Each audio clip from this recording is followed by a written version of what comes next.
2014, a retired gas station attendant died in a small town in Vermont. He'd spent his life pumping gas, fixing cars, clipping coupons, and quietly investing whatever he didn't need. When his will was read, he'd left behind $8 million. 5 months earlier, a Harvard-educated Wall Street executive, brilliant, credentialed, connected to every major bank in the country, filed for bankruptcy. Decades of leverage, ego, and chasing more had finally caught up with him. Same country, same era, two completely opposite endings, and neither man was crazy. One of them happened to learn a set of unwritten rules that nobody ever put in a textbook. The other never did, and it cost him everything. You spent at least 12 years in a classroom. You memorized the water cycle. You learned when a war started and when it ended. You learned how to find the area of a triangle you will never draw again. Nobody sat you down and explained why you'll compare yourself to a stranger online and instantly feel smaller. Nobody explained why saving money has almost nothing to do with your paycheck. Nobody explained why the goals you set at 22 might quietly betray the person you become at 35. There was an entire curriculum missing. And most people don't discover it in a classroom. They discover it the hard way. Usually right after it's already cost them something. Today, you get it early. Here's what's actually going on if you've ever felt stuck or behind, or like everyone else got a manual you never received. They didn't get a manual either. Almost nobody did. What they got, usually by accident, usually the hard way, was a small handful of mental rules that changed how they saw money, time, failure, and themselves. In the next 15 minutes, you're getting 20 of those rules. Not vague motivation. Not just believe in yourself. Real, specific, uncomfortable truths. The kind that explain exactly why you've been stuck and exactly what to do differently starting today. This isn't a list you'll forget by tomorrow. By the end, you'll understand yourself a little better than you did 15 minutes ago. Let's start with the one almost everyone gets backwards. Rule 1. Nobody is watching you as closely as you think. Here's an experiment psychologists have run for decades. They ask someone to wear an embarrassing t-shirt into a room and guess how many people will notice. The person guesses almost everyone will. In reality, it's a small fraction. Researchers call this the spotlight effect. You are the main character in your own head, and an extra in everyone else's. This is why you replay an awkward sentence from 3 years ago at 2 a.m., certain everyone remembers it. They don't. They were starring in their own movie, worrying about their own spotlight, the practical takeaway.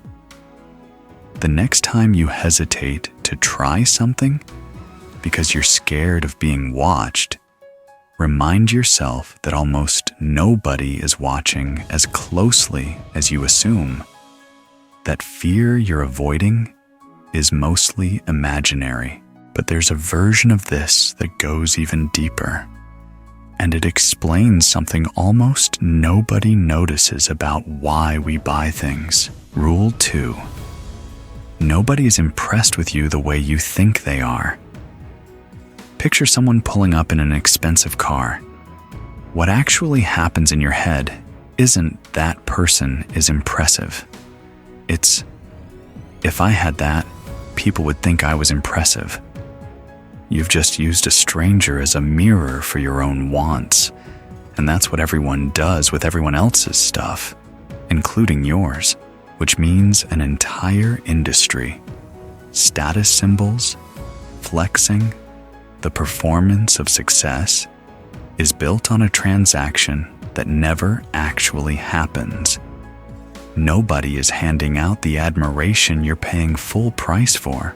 The practical takeaway: before your next big purchase, ask one honest question. Am I buying this because I want it, or because I want to be seen wanting it? That single question will save you more money than any budgeting app. But here's the thing. Even once you stop performing for others, there's a second trap waiting.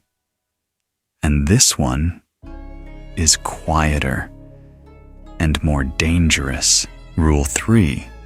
Comparison is a race with no finish line. The moment you start measuring your life against someone else's, you've entered a game that mathematically cannot be won, because there is always someone one rung higher, and the ladder never ends. Psychologists call this the hedonic treadmill.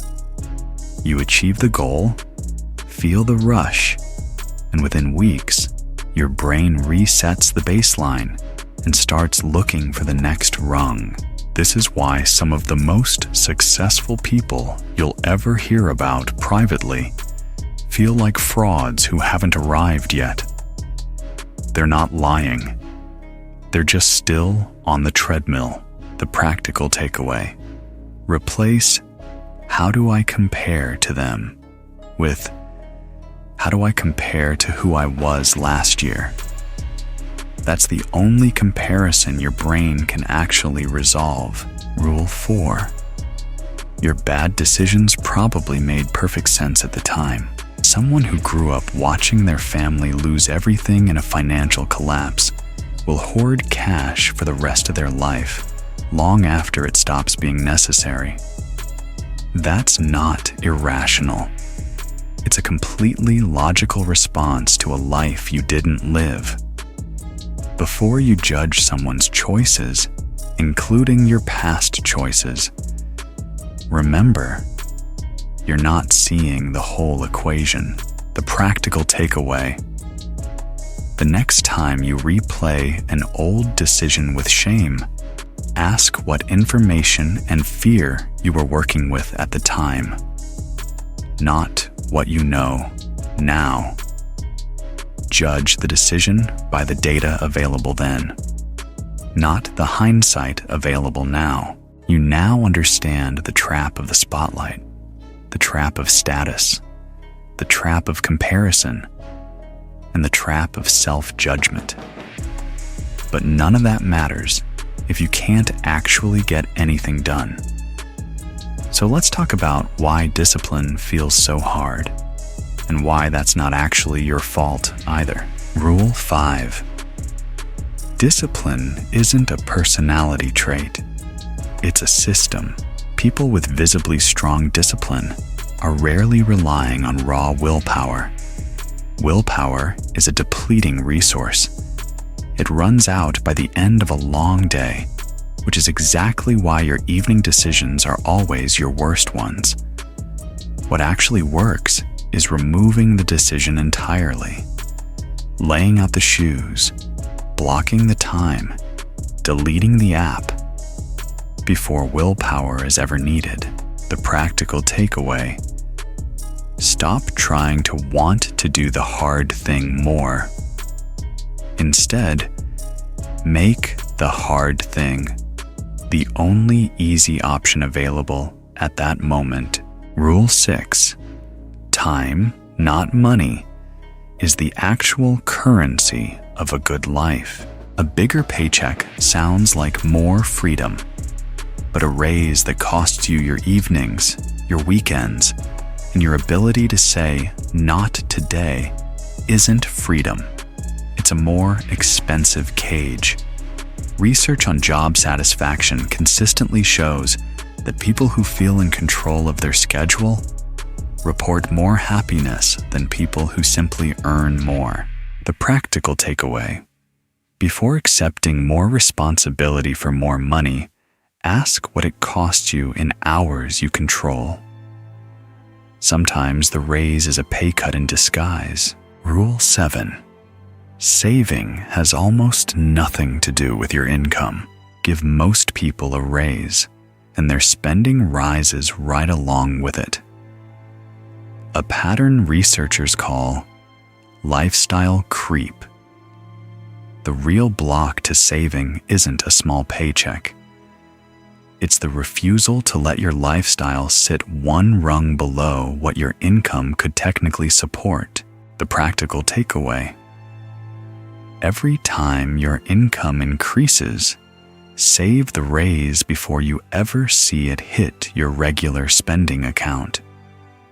Automate it so your lifestyle never learns the money existed. Rule 8. You don't need a reason to save. You don't need to be saving for a house or a wedding or a specific goal. Save because flexibility itself is the reward. The ability to leave a bad job, take a real risk, or say no to something that isn't right for you without checking your bank balance first. The practical takeaway: open one account with no name and no purpose. Call it options. Every dollar in it is a future decision you get to make freely, instead of one made for you by circumstance. Rule 9. Enough is a skill, not a number. Some of the most painful downfalls in history involve people who already had more than enough by any reasonable measure, and lost everything chasing a little more. The hardest skill isn't earning. It's deciding in advance where your finish line is and refusing to move it every time you get close. The practical takeaway: write down right now one specific number or milestone that would make you say, "This is enough," in at least one area of your life. Most people have never done this. The ones who have tend to sleep better. You now have the tools for time, money, and enough. But there's a piece almost nobody talks about: what happens when things go wrong. And this is where most people's progress quietly collapses. Rule 10. You will be wrong most of the time. That's completely normal. In almost every field: investing, art, relationships, careers, a small number of decisions account for almost the entire outcome. Everything else is forgettable, sometimes an outright miss. Nobody remembers the failure rate. They remember the rare thing that worked. The practical takeaway: stop grading yourself by your success rate. Grade yourself by whether you stayed in the game long enough to be there when the rare good outcome finally showed up. Rule 11. Struggle is a fee, not a punishment. Every worthwhile outcome has a price attached to it, usually discomfort, uncertainty, or a stretch of time where nothing seems to be working. If you treat that price as proof you're doing something wrong, you'll spend your whole life avoiding it, which means you'll never collect what's on the other side. The practical takeaway: the next time something feels hard, replace the thought something is wrong with, "This is the fee." Then keep paying it. Rule 12. Build room for error into everything. The most important part of any plan isn't the plan itself. It's the space you leave for it to go wrong. Overconfidence in an exact forecast is what makes plans fragile. A little bit of built-in slack is what makes them survive contact with real life. The practical takeaway: whatever budget, timeline, or goal you're working toward, add 20% more room than feels necessary. That margin is not weakness. It's the difference between a setback and a collapse. Rule 13. Pessimism will always sound smarter than optimism. Warnings feel urgent. Reassurance feels naive. That's not because pessimists are right more often. It's because growth happens quietly over years, while setbacks happen loudly in a single afternoon. Your attention is wired to overweight the loud thing. The practical takeaway: the next time a doom-filled prediction convinces you instantly, pause and ask whether it's actually more likely to be true or just louder. Rule 14. History can't predict your future. It can only teach you about people. Every major disaster in modern history was considered impossible right up until the moment it happened. The most dangerous sentence in any plan is, "This has never happened before." Because that's exactly what people said right before it did. The practical takeaway: use history to understand how people behave under fear and greed, not to guarantee what happens next. Plan for surprise itself, not for a specific rerun of the past. You now know how to survive being wrong, how to treat struggle, and how to stop trusting the loudest voice in the room. But here's the rule: almost nobody applies to themselves. The one about who you're actually going to become. Rule 15. You are not a finished person. There's a strange mental blind spot researchers have documented at every age.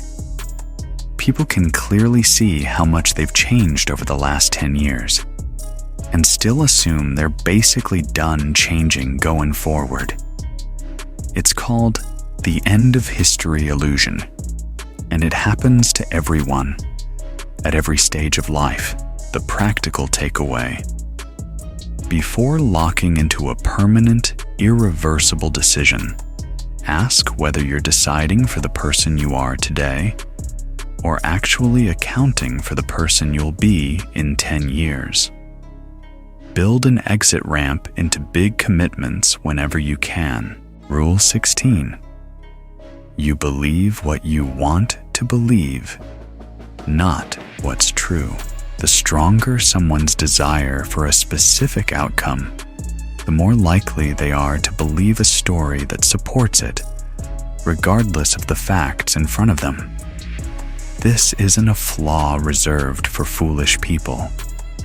It happens to smart, careful people constantly. The practical takeaway: the moment you notice you really want something to be true, that's exactly the moment to slow down and check it twice. Rule 17. Copying someone's strategy without their timeline is a mistake.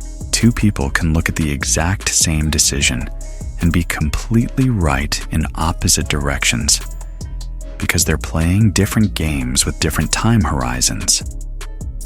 Before copying anyone's habits, advice, or life choices, ask what game they were actually playing. It might not be yours. The practical takeaway: whenever you take advice from someone, ask one question first. Are we solving for the same timeline? If not, the advice may be true for them and wrong for you. Rule 18. Consistency beats intensity. Almost every time, the people who look like they got lucky or got there fast are almost always the ones who did something ordinary for an extraordinarily long time before anyone noticed. Growth that compounds on itself doesn't look like anything for years, until, suddenly, it looks like everything. The practical takeaway: pick the one habit you keep abandoning after 2 weeks.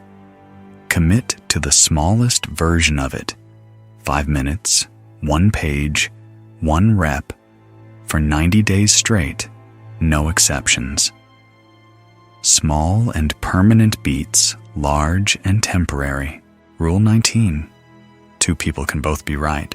Someone optimizing for stability and someone optimizing for growth will make opposite decisions with the same amount of money, the same intelligence, and the same information. And neither of them is wrong. They're just running different definitions of what a good life is for. The practical takeaway: stop asking, what's the right way to live? Start asking, what does a good life mean to me, specifically? And let that answer, not someone else's, decide your next move. Rule 20. The rules only work if you actually use them. You can know every rule on this list and still live exactly the way you did yesterday. Knowledge without action is just entertainment. The only rule that makes the other 19 matter is this one. Pick one today and actually change something because of it. Nobody handed you this list in a classroom. Most people spend years, sometimes decades, learning these the hard way, usually right after they've already paid for the lesson. You just got it early. Here's the truth underneath all 20 of these rules. You were never behind. You were never broken. You were just missing a piece of the manual that almost nobody gets handed on purpose. Now, you have it. The only question left is which one of these 20 you're going to actually use this week. Tell me in the comments, which rule hit you the hardest? I read every one, and I'll pick a few to go deeper on in a future video. If this gave you even one new way of seeing your own life, subscribe. I break down one idea like this every single week, and the next one might be the piece of the manual you've been missing.